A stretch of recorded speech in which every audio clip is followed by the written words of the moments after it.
All right, ladies and gentlemen, welcome to the Small Caps Introduction webinar series. My name is Nastasia Arendse. The series over the past 4 weeks, we've been covering a lot of the JSE-listed companies. We've had 4 so far, and getting to know the management behind some of the companies. Today, we're going to be looking at a very interesting company called 4Sight Holdings. The company is focused on a portfolio of Industry 4.0 technology solutions to create impact that empowers customers to make better and more informed decisions in the modern digital economy. With a shortage of technology options on the JSE, there's much interest in organizations that give investors the opportunity to invest in this exciting sector. The company, as I mentioned, is focused on 4.0 technology solutions, converging operational technologies, information technologies, and of course, the business environment. We have the 4Sight Holdings management that are going to be talking to us, giving a presentation, and then a little bit later on, we're going to open the floor for Q&A. I'm going to be throwing in some of my questions as well towards the end. Remember, this webinar is recorded, so if there's any aspects of the presentation that you missed and you want to catch up with, we will upload it at the end of the actual webinar. And of course, Easy Equities will be awarding each attendee with a 50 Rand voucher, and a member of our team will be in contact after the webinar to get your Easy Equities account number and email address associated to your account so that you can load your voucher. And of course, you have to remember that there is a lockup of about 1 year of the value of the voucher that is issued, and that basically gives you enough time to basically grow your investments, which is what we want everybody to be able to do. So without much further ado, I'm going to share the presentation on my side so that everybody is able to see it. I'm going to be controlling it on my side, and I'll be basically being led by Tertius Zitska, who is the CEO of 4Sight, and he's going to be doing most of the presentation, and then it's also going to switch to Willie Ackerman as well. So wish me luck, gentlemen. Thank you so much for your time this morning. I trust that I'll be a fantastic moderator and a technical person on my end. So I'm going to begin with the presentation share, and we'll start the conversation shortly.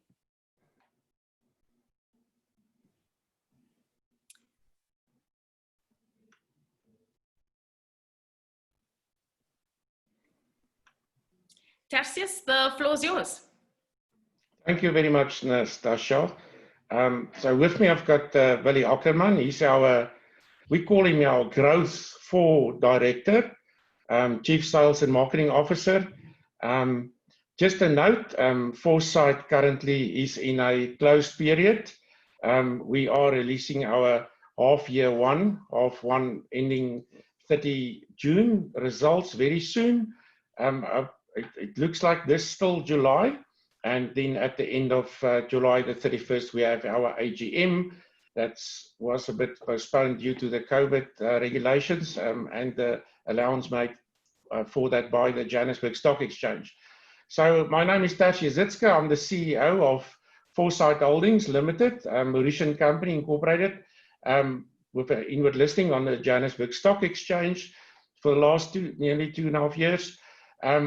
I started the position in October 2019 when a new board was appointed, and we're really going forward with this company in this Industry 4 world that we play in, live in, and work in. I used to own a company called, just go back again, Natasha. Acquisition made in April 2018, Actec Systems and Dynamics Africa. That was my company that we brought into the group, mainly focusing on ERP and innovation around products and cloud and licensing with Microsoft licensing. And that company I started 25 years ago, 1994, very much well vested, and it's quite a big part of the group right now. So Willie Ackerman, he's going to introduce himself now. Willie Ackerman, looking after sales and marketing for the group from 2018 February. I've been in ICT for 28 years, and yes, we're looking forward to have the session and discussion with you. Okay, next slide, Natasha, thank you. I see if I don't talk, I disappear in space, but it's all part of technology. So we're going to cover 4 things today. Who's Foresight? Our opportunity in the market, our strategy that we formalized with our new board in the first 6 months of our operation. And we're rolling that out now from the 1st of July into structure as well. And then why Foresight? So let's get into this. So who's Foresight? Okay, one slide further. So like I said, we're listed on the Johannesburg Stock Exchange, multinational diversified technology group, lots of business in Africa and worldwide as well, especially through our channel business that we run. So we deliver a portfolio of 4, just enter that we see the slides on the side, Natasha. Okay, you can go, there's 5 of them, 5 bullet points. So we deliver a portfolio of 4 IR technology, people and data focused solutions. And you'll see in the presentation, we've got an accent color in our presentation, and people 5 or industry 5, as we call it, that is really the focus. And I think the whole COVID pandemic in the world put the emphasis on people extremely high nowadays. And it's all to do with people that live on planet Earth. We embrace the convergence operational OT. We call it OT, IT, and BE. So those 3 terms, you'll hear that a lot. Operational technologies, that's really stuff that's machines and stuff that connect and work. Information technologies, it's all the accounting, payroll, the back office stuff that collects all that data as well in order to have a business function very well.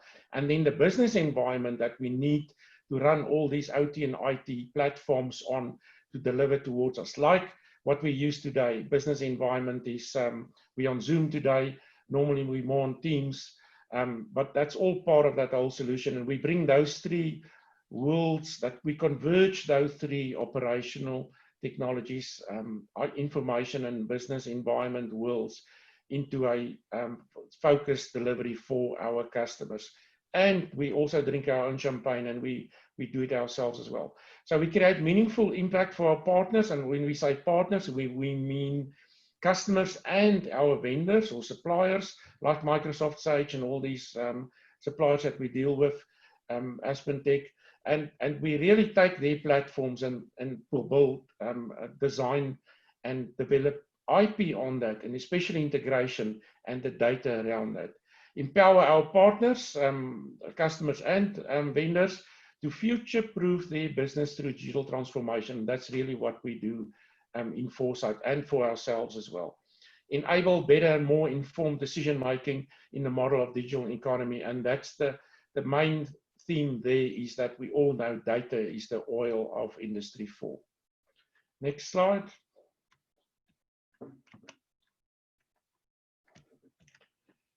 Okay, so Willie. So there's a bit more operational information about Foresight. We are currently just over 400 people. We'll later unpack a little bit on the people, because it's quite interesting, and I think that's what making Foresight also unique, is we sit with a lot of engineers in our organization, and Tertius touched on the OT, IT, and BE, and that's actually where the domain expertise and capabilities lie. But we'll unpack that a little bit later. You'll see that we're sitting with over 3,000 clients through our different partners and alliance partners that we have. So we already have 12 alliance partners in the Africa countries, and we also reach into 67 different countries where we have presence, and we're delivering services. You'll see that we also have a very strong cloud partner base of over 400 partners that we actually reach into our products into the 67 countries. And we align with 7 strategic OEM partners that we'll also, on the next slide, if you maybe just go to the next slide, you'll see that we align quite strongly with multinational and global providers. You'll see that we talk there about Simeo, Aspen, Microsoft, Siemens, Schneider, and Rockwell, and Sage. So we're quite aligned with them, and we built solutions. What you will see on the next portion on the own IP software, we actually built ISV software and solutions on top of those core systems. and we take that to market. So we're quite strong in our own IP that we also have in the organization. And that just gives you some of the brands that we're touching on, but you'll see it's a multitude of different industry sectors. So we're very strong in the industrial sector, but we also reach out into all the other different sectors in the marketplace.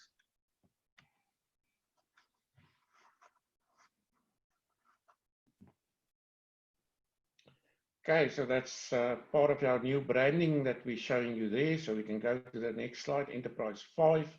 So that's, just click again, please. Yeah, okay, coming through. So you'll see the accent color there, people, and Enterprise 5 organization can be defined as one that embraces the convergence of 4 IR technologies. And there are basically 5 pillars, and we'll get to those that we deliver towards our people. So like I said, data is the economy of Enterprise 5, and to really bring those worlds together with hybrid cloud. The fact is that we are in Africa today. We've got the 2 Microsoft data centers in South Africa now, the Amazon one opening soon. And there's a lot of data that will always be on site. So hybrid cloud, both on-prem and in the cloud, the data integration that you need for that in order to converge those data into one model. And then security, very important. And that's one of the fastest sectors growing in the IT space today, security. And then to converge the BE, OT, and IT worlds onto these platforms. Next slide, please. Billy. Yeah, this is from a value proposition point of view, you will see that a big focus of us is actually how do we help you to transform your technology landscape. And there we start with doing assessments, understanding your current legacy systems, understanding where you're coming from and what is cloud ready and what can we help you to actually transform into the future. You'll see that we also very big focus in it for us is ROI based. So we're trying to unlock funds for you so that we can use those funds to actually springboard your digital transformation. So that we're trying to build a self-funding model for each client to actually move into the digital world. We see a much faster move now being with COVID and all the things that's happening. It is moving faster, but still cost is always on top of the discussion. To see how do we do it. And the last portion that you'll see that we drive is mitigating of risks. Because unfortunately, there is some things that you unfortunately just have to do. It's compliance or regulation, and you just need to do it. But how do you mitigate the risk in doing the service offerings? Next slide. So what we say, we are the digital transformation partner of choice to quantum leap your business into the realm of Enterprise 5.0. And that is what we strive for in all our solutions for our customers, partners, and our vendors.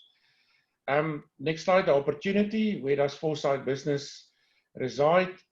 So the market. Next slide, please. Click through that blocks. There are 9 of them. Willie? So this is things that's driving the change. You'll see that a lot of digital transformation is actually driven through the cloud availability that's now currently there. So it's much easier now to actually move into the cloud and make your workforce more flexible, because flexibility is one of the top priorities on where we're finding ourselves now. The other big thing that's happening in, specifically in the industrial market, is the aging workforce. How do we make sure that we retain the knowledge? And that's where the AI and machine learning things come in it. And how do you capitalize and utilize that knowledge that's currently in people's head and put it into technology to sustain that aging workforce? Things like competitors coming into the market don't have the legacy. They don't have the baggage that other companies have, and they can just start off in a different world. Things like cyber is big. Connectivity still remaining in Africa and South Africa quite a challenge, but being addressed now very quickly with what's happening. And it's actually helping a lot of the companies to move faster into digital now, making connectivity much more affordable and available to the different places. And in the role of the CIO, have dramatically changed. I think the last month have really bring CIOs back to not looking after infrastructure, but actually playing a role in the business and adding value into the business, and CDO's role also. So I think a role change has definitely, the market's ready. The market is there now to really take digital to the next level. Middle slide there, Natasha. We're going to talk a bit about the convergence of OT and IT, but the cost and visibility to really make the best of your IT and OT environment. Cost is a big driver. So the next slide, if you go to the next slide, you'll see a big focus now, and Microsoft is driving this very, very hard now, and we're driving it through all the technologies. It's one thing to talk industry 4 IR technologies. The technologies is actually available. The technologies can quickly be deployed. If you look at how everyone now deployed Zoom and Teams and all those things, it's quick to deploy the technology and activate it. The challenge comes in the adoption and the proficiency. How do you make sure that the people actually use the technology now, and they actually start living with the technology and capitalize and get the proficiency? So a big move is going to the people side on the right-hand side, the adoption and proficiency. And there's disciplines now that's actually kicking off. And it's nice to see that people don't talk anymore just about change management, but actually now it's adoption and change management, making it much more practical. And we have a big offering that we now, together with Microsoft, do into this space. Okay, we had the third section, our strategy business framework for the next 3 to 5 years. Let's go on the slides. So what we're going to cover now is why do we exist, what we do, how do we do it, and what's our goals. And then I'll talk about our values in the company as well. Next slide there. Why do we exist? Okay, so our vision is the digital transformation partner's choice, quantum leap your business into the realm of Enterprise 5. So that's what we do for a business we're going forward. Empower our partners to future-proof their business through digital transformation. That's our mission. And we talk solutions, and innovation all the time. And that's why in the company now, whenever a meeting is starting, we do a little innovation speech, innovate anything, even if it's put the aircon off to save power or whatever. Approach taking our partners onto a journey from no sight to 4Sight, and we've got a nice slide that can show that as well. So let's go to our values. I think the big drive for us here is in the company with our 400 staff, we've got this big drive for trust. And I've used a sentence a week ago when we had our town hall session with all the people. The truth will set you free. And that's applicable to our customers as well. The thing that any customer don't want to hear is that you didn't tell him. And that's all to do with the truth and delivering and being a partner with our customers and our partners. So trust that you get automatically with truth. Teamwork, people believe in you. Transparency, that's the truth. Accountability, exactly, that's the truth as well. And if you mix that all together, you get a lovely thing called passion. And we live in that. Okay, Willie. So this is what we don't want to call it a maturity model. It's more evolution, because every organization goes through a certain journey and a certain evolution. And what we normally find is when we start talking to a lot of customers, everyone these days want to talk digital, and they want to talk artificial intelligence and robotics and machine learning and all the nice things. That is more actually at the end of the evolution scale. It's more here where you look at the 4Sight and 4Sight logo. And then normally we need to then bring the customer back to say, okay, well, let's just understand what's your current landscape. What do you have currently?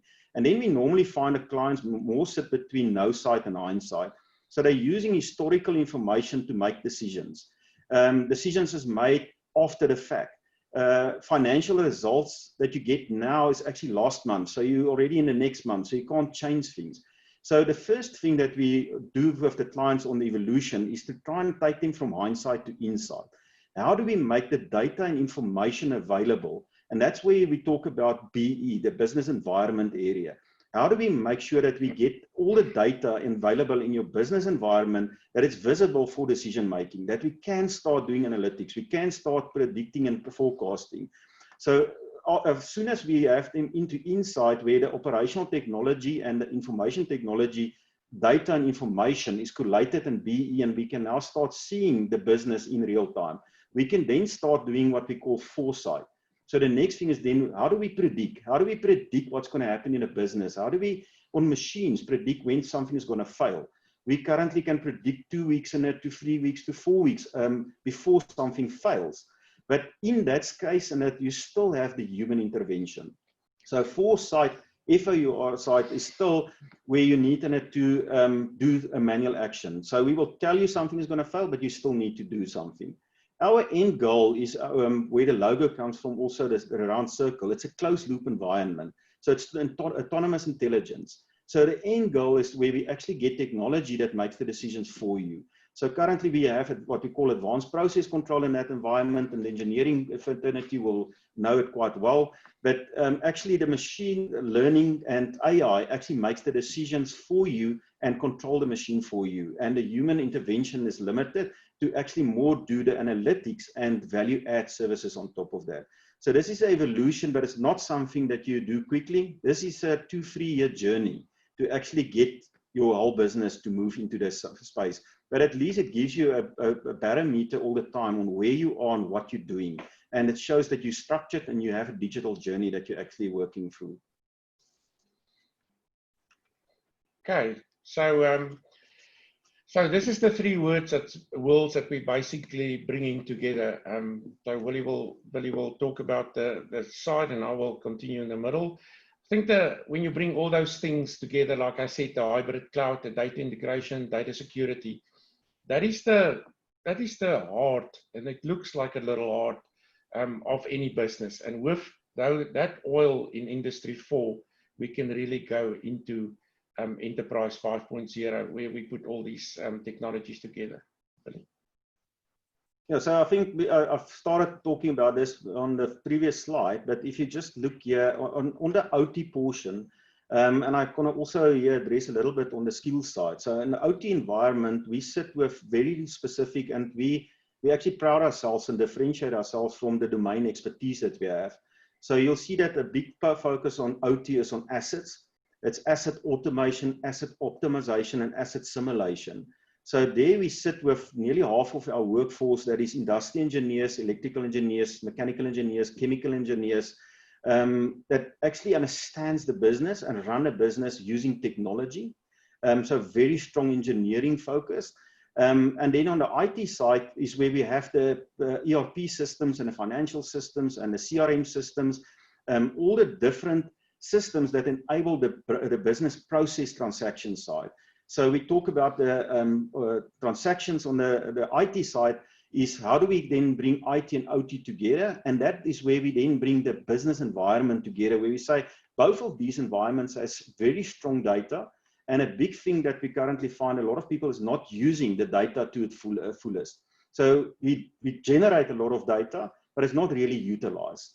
And that's why we then bring OT and IT data into the B environment, where we then can start doing big data analytics, enterprise visualization, AI, using AI on the analytics to start doing very nifty things, building digital twins. So the B environment is actually the glue of the OT and IT environment. Okay. Yeah, so coming from my side personally, on the IT side, I think the big drive there for us today is our own IP on automation, the workflow product that we have, integrating all these worlds, and the mobile technologies also that we developed. And I think an example of that recently was our COVID app, where we ourselves every morning, whether you're at home or wherever, you log in, you take your temperature, you answer those questions, and we can take the pulse of the staff day by day and immediately take action as well and isolate people. Yesterday we isolated somebody again that was in contact with somebody just a little in a little meeting over the weekend, and then immediately we can see on our systems where what that person was, whether he was in a physical meeting or online or whatever, and take the appropriate actions. And that's what we need. The war against COVID will be one in data. That's a fact, and that's where everybody's heading towards now. So just on our business clusters, go on there. The way we structured our business now. At the top right-hand corner, you basically see our DNA of delivering towards our customers, and it's all centralized around people 4, the industry 4 pillars: customer 4, operations 4, finance 4, and innovation 4. So innovation is product. I mean, how do you innovate a product? And it's not to reinvent a physical product. If you're in a car rental space, it's that added service, digital service that you can actually give to your customer. And that's the innovation that we're talking about. And the physical products will always still be there. Finance, real-time financing, payrolls, all that stuff in there. Operations, really dashboard, single dashboards. We're in a process now where we're building with our technologies that we develop a platform called My 4Sight, and that will really be the place where everybody will engage and actually have their dashboards, and automatically that stuff will just roll up into the business units and into the total company, into group companies, and deliver those KPIs for us. Operations or customer 4, that's marketing, sales, and service level agreements. That we need that in order to survive and go forward. And the biggest thing there, that red side, people 4, that's one space. You don't need separate systems nowadays or separate platforms for access control, the COVID app, HR, payroll, all that stuff. It must just happen for us. And skills. We've all seen the change in training and the change in schools and the academic way people are engaging right now. And in these last 100 days in COVID, our skills levels in Foresight doubled with the competencies and the certifications that we got for our staff as well in these times. So if you look at the business clusters, so operational technologies, that's the engineering guys, the guys delivering all those solutions for us. Information technologies, the ERP, Sage, Microsoft products, their payroll, medium enterprise solutions, business environment, data enablement, modern digital enterprise, development of solutions there. And then we've got this channel partner thing. So Foresight is one of 7 Microsoft distribution partners, or what they call cloud solution providers in MEA, Mid East Africa. And that business being run very successfully, tremendous growth in the last year. And we've got over 600 channel partners and alliance partners in the entire Africa and South Africa that we provide those platforms with, and also service them with all the expertise in the OT, IT, and business environment worlds. So supporting these guys are the shared services, that's sales, Billy sitting here next to me, the growth strategy that we have with all these business clusters, the people and customer 4. So it's really customer services that's driving our business forward. Our project management office also sitting there independently from the operational guys, that we can have that as a governor for our successful delivery towards partners. And then always finance and operations. We always need to measure something with figures. You'll never get away with those grey suit guys that do the bean counting for us. But that's an indication of the pulse, and we can take corrective measures to design our future for us. Next slide. So we talk about the digital transformation process now, Billy. Yeah, so you'll see that we've created a funnel. So it gets back to the evolution discussion that we also had. And we start off with the 3 different service offerings, the B, IT, and OT environment. And what we found is that we need to assist the customers through this journey. So you'll see that we start off by assessing the environment. So that's that core portion that Tertius has highlighted. The data, the cloud, the cybersecurity. Understand where are we starting? Do we understand where we are? And do we understand where we then want to go? Because it's very difficult to just kick off and just start running a digital transformation if you don't really have a plan on where you want to go. So what we're trying to do, you'll also see we have the short value chain, bit longer and then longer. So it's a 1 month, 3 months, 6 months to actually start getting everything together and then build out this journey.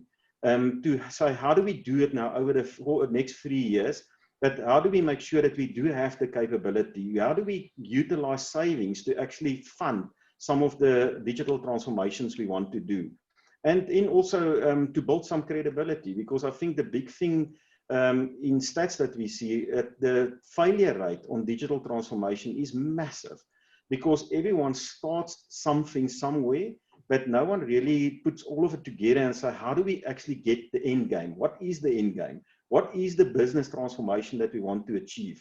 So we make dead sure that when a client starts on the journey, that we understand where they want to go and what do they want to achieve with the different layers within digital transformation, so that we can measure the ROI. Because for us, ROI is the only thing that actually makes the digital journey worth it. Because just to do something or create an app for the sake of an app is not really digital transformation.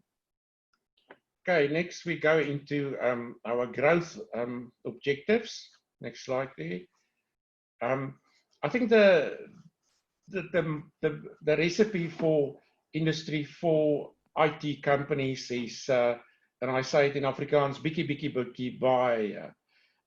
We don't get this big capital orders anymore, money intensive cash now, and then you pay as you go.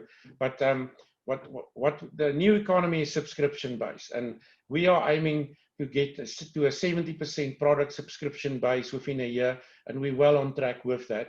And that is the model of the future, you know, bietjie baie, a little bit lots, you know, at the end of the day. And our user counts and user growth, just on the Sage 300 product in Africa, we've got 30,000 users that we support today, and we know what we do with them and what we can get from them in the next year already. And that innovation will keep them keep you in their fold. So you need your own IP, develop it, sell it into those bases, and then you dock yourself into that customer as a value add partner. Really, the new world. Yeah, I think you covered most of it. I think the big thing is annuity and managed services. So we're very strong in creating OpEx models. A lot of clients is moving away from big CapEx spend. So, and that's where a lot of the services that we package and that we assist the clients is managed service based, and it's cloud based, so that it can actually move to OpEx model and it can be flexible. I think the big thing that we realized these last few months, flexibility is crucial, because clients need to be able to manage their cost up and down, and we need to make it possible for them to actually make that adjustments as quick as possible. Okay, let's go. Last section, why Foresight? What differentiates us? Just, yeah, so Willie will talk about this, but I just want to start off by saying I describe myself as a digitally transformed technologist accountant, okay? Ever heard of a position like that? That's me. And we are driven by systems and operations that really works. You know, I'm a control freak regarding business environments.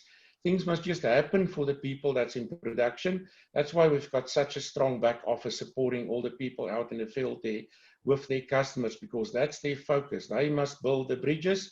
We will supply all the logistics around that for them.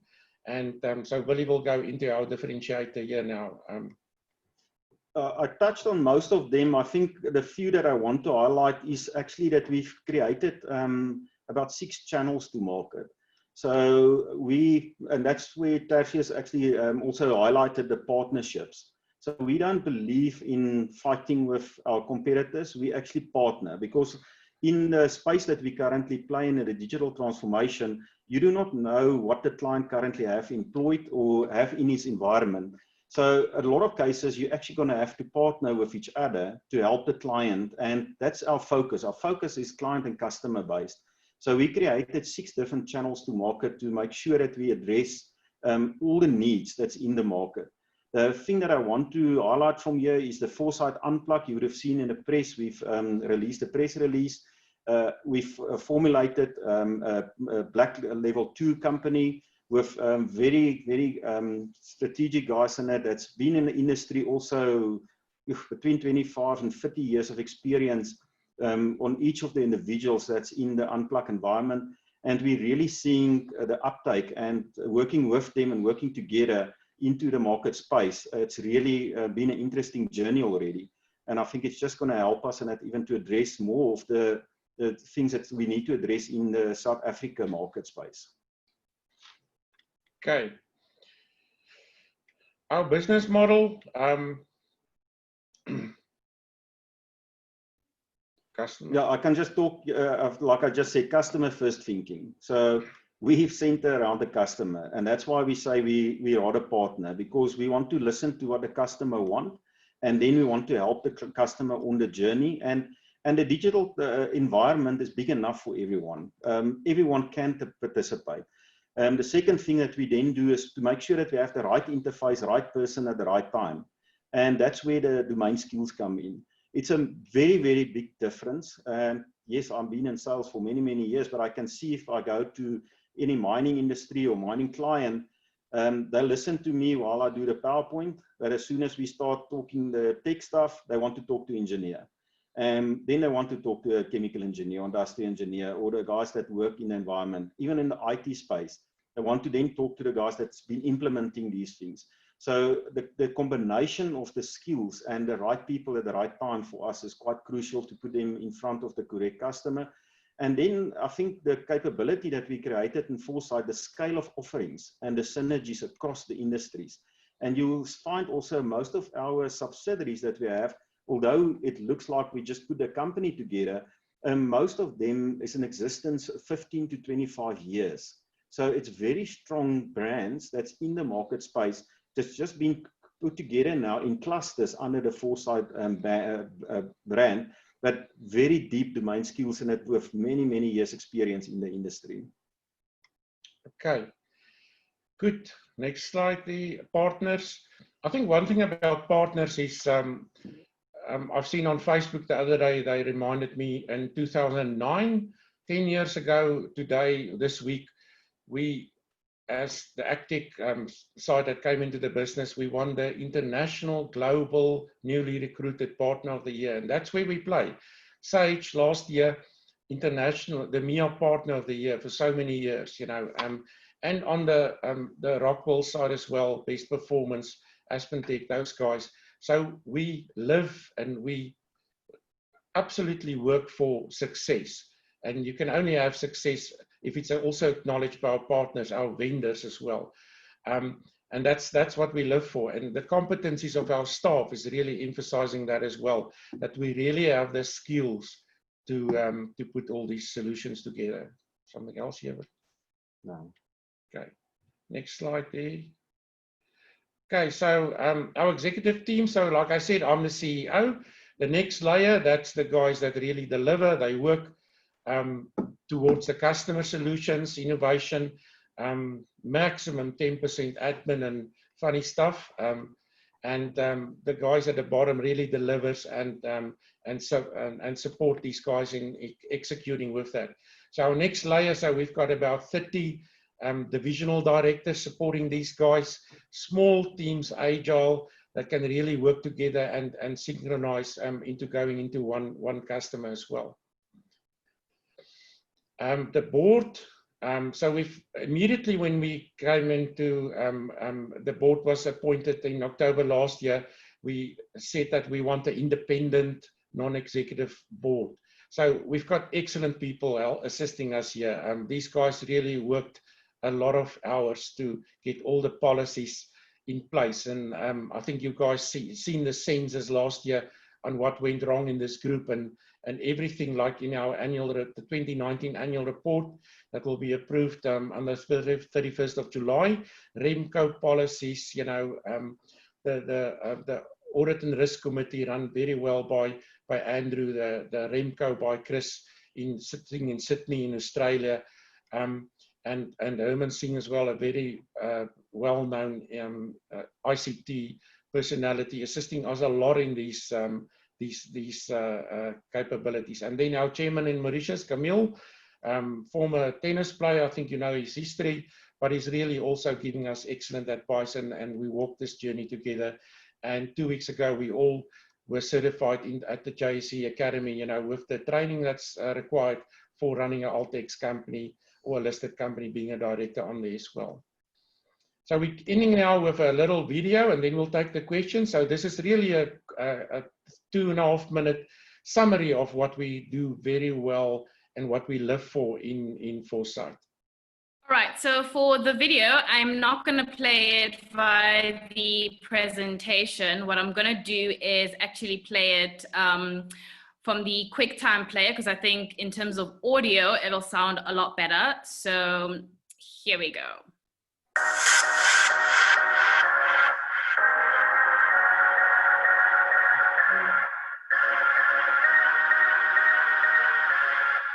We've got the sound, Natasha, but not the video. Just swap screens.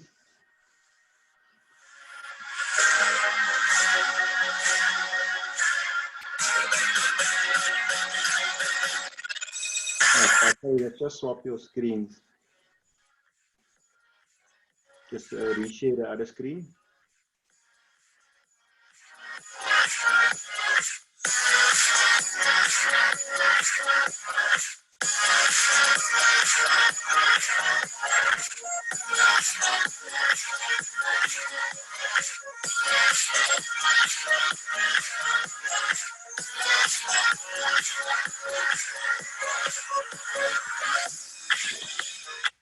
Gentlemen, on this side, I'm going to have to pause the video for a bit. I see that the sharing isn't really working so well. And also, we've got quite a lot of questions to get through from some of the attendees.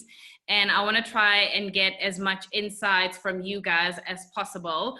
So while I open up the questions from my end, I'm going to start off with the first question that you can, Tertius, perhaps you can start off with it. When the new board was constituted last year in October, what mandate have you been given in order to be able to take the business forward, in order to drive confidence back into the market following that, call it a dramatic board shakeup that the business went through? I think the big thing that happened was there were a lot of bad publicity and things that happened, like one of the subsidiaries was placed into business rescue by the previous board. That was a totally, we still don't know why that happened. So we had to reverse a lot of things, and it's all in our annual report. But the big driver for us is obviously profit. And I say we are going for R1 billion with 10% PAT very soon. And that's our aim right now, and we're well on track there. That is what we need to deliver, and then our automatically shareholders wants dividends, so our dividend policy up until now is that we don't pay out any dividends. Right now, hopefully it will change by the end of this year, the 31st December 2020. And I mean, the aim there is like to have a third of the cash as dividends, to a third for innovation, and a third for a buffer or a fund, in case something like COVID happens again. But we've really went well through this period, luckily in this industry. So we had a lot of new innovations that we delivered towards our customers. And we really started building this strategy and our future. And now our strategy was followed with structure. And that's what we sold our companies into this group for. Majority of the shares, 90% of the shares, are still being held by the former owners of their businesses. And that's why we work so well together. We've got one common goal, and that's growth. Growth for, and to deliver towards our shareholders, of which we are a lot of, but we want to really increase our public shareholding in the group as well. All right, the next question says, where does Foresight currently generate majority of its income? Majority, the biggest growth areas is right now is in the business environment space. So that's really to take the companies into this new digital world. And then data and integration is a lot of that. And that's also, complemented with all the other services as well. And the new technologies, now cloud, hybrid cloud, going into the Azure data centers into South Africa. We've got that now, and Africa is just geared for that growth and to be that perfect hybrid cloud model. So that's our biggest growth area right now.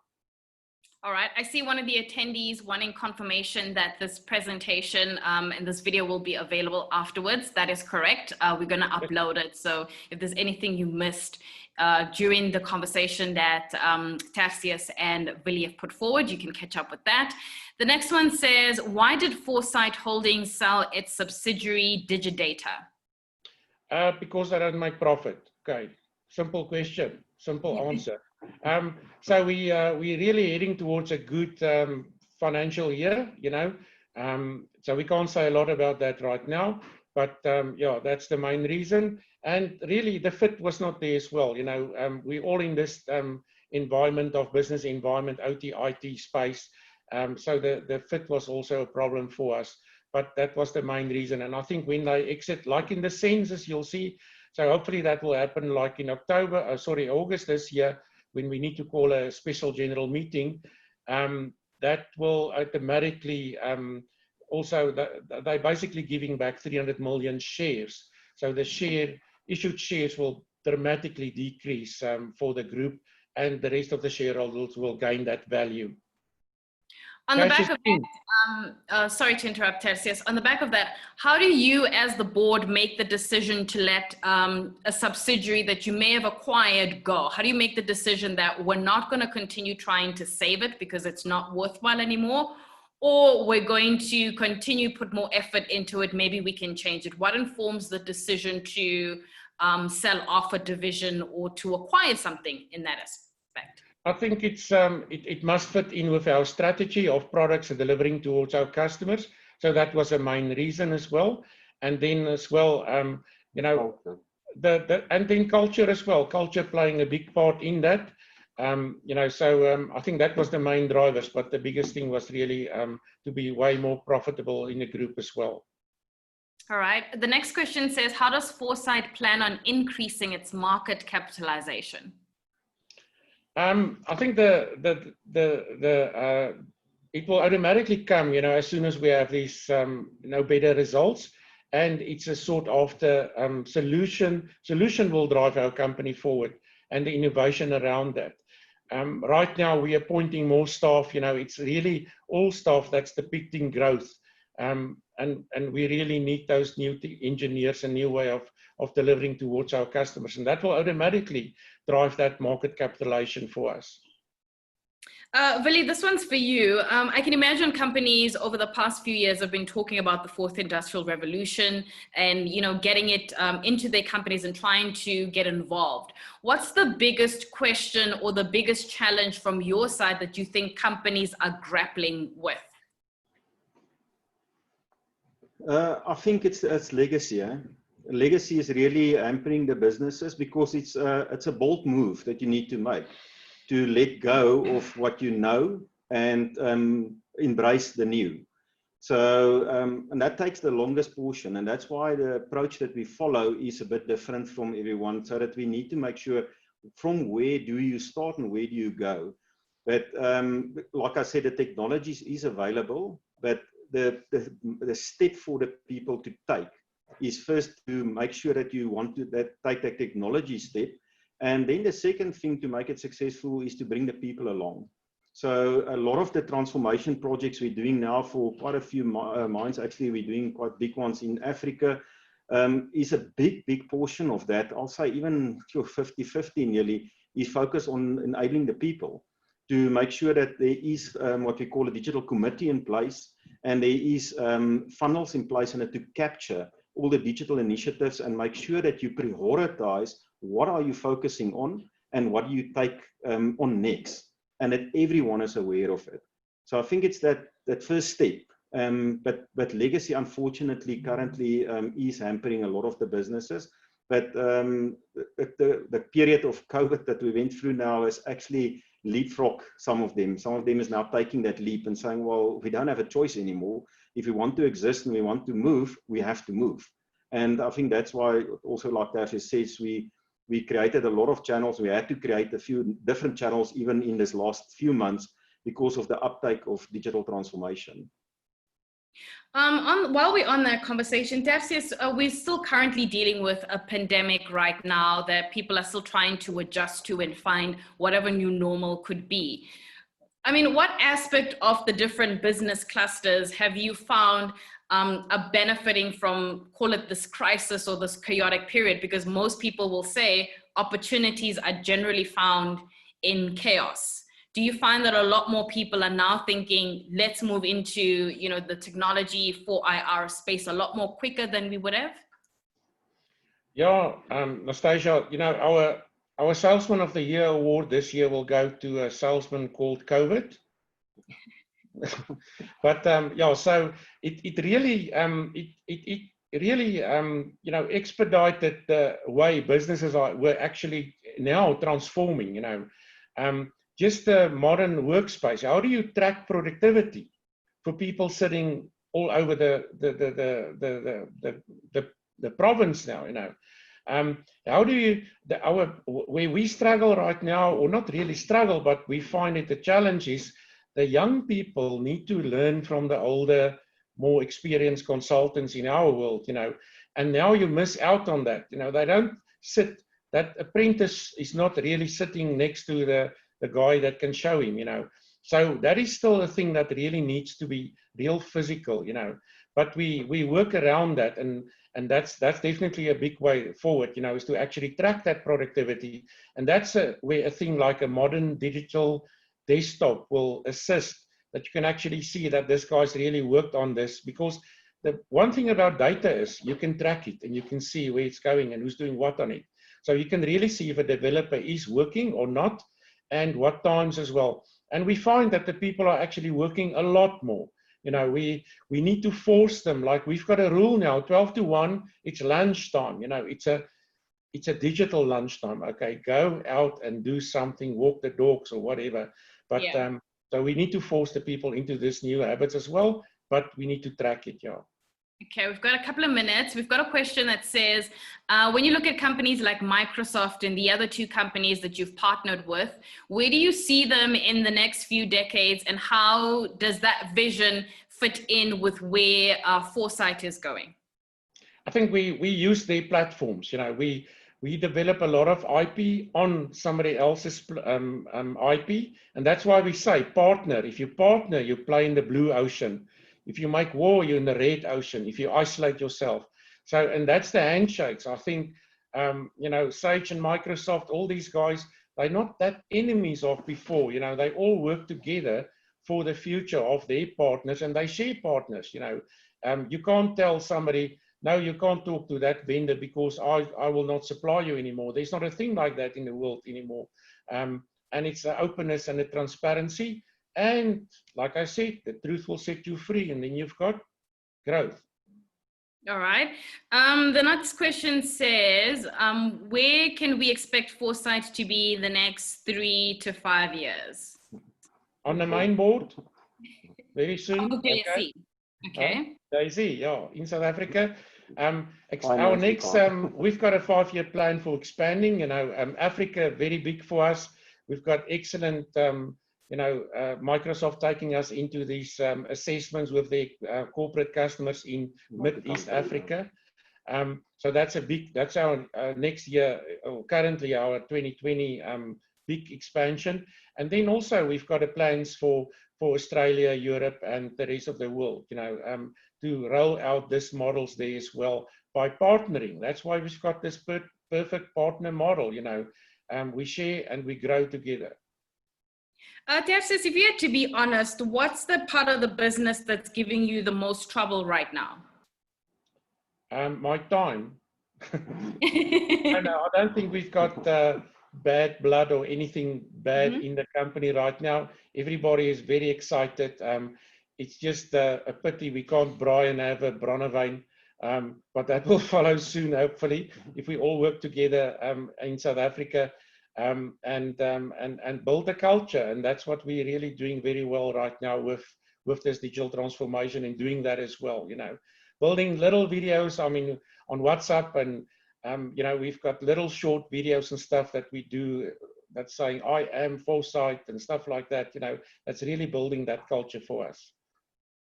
Right, Tertius, we're going to have to end this particular presentation a little bit earlier. Thank you so much for your time. That is the CEO of Foresight, and of course, be with you. Thank you. And of course, we have Billy Ackerman as well, part of the presentation. Do remember that we are going to upload this a little bit later on if you want to catch up. And of course, you can always have a look at Foresight's website. That's foresightholdings.com if you want to keep in touch with the company. We're going to try and keep these webinars continuing in the near future as well, because I think it's a great way to get to know the management behind the company. Gentlemen, thank you so much for your engaging presentation. And I'm so unfortunate that we couldn't play the whole video, but I think most people were able to ask through some of the questions that they had. The video will go live on LinkedIn, Facebook, everything very soon now. Yeah. Excellent. And we look forward to catching up with you as soon as your results are out, if there's any new developments or any exciting spaces that you see yourselves. Thank you so much. And thank you so much to the 72 participants who joined us this morning. It's a goodbye for me. Thank you. Thank you.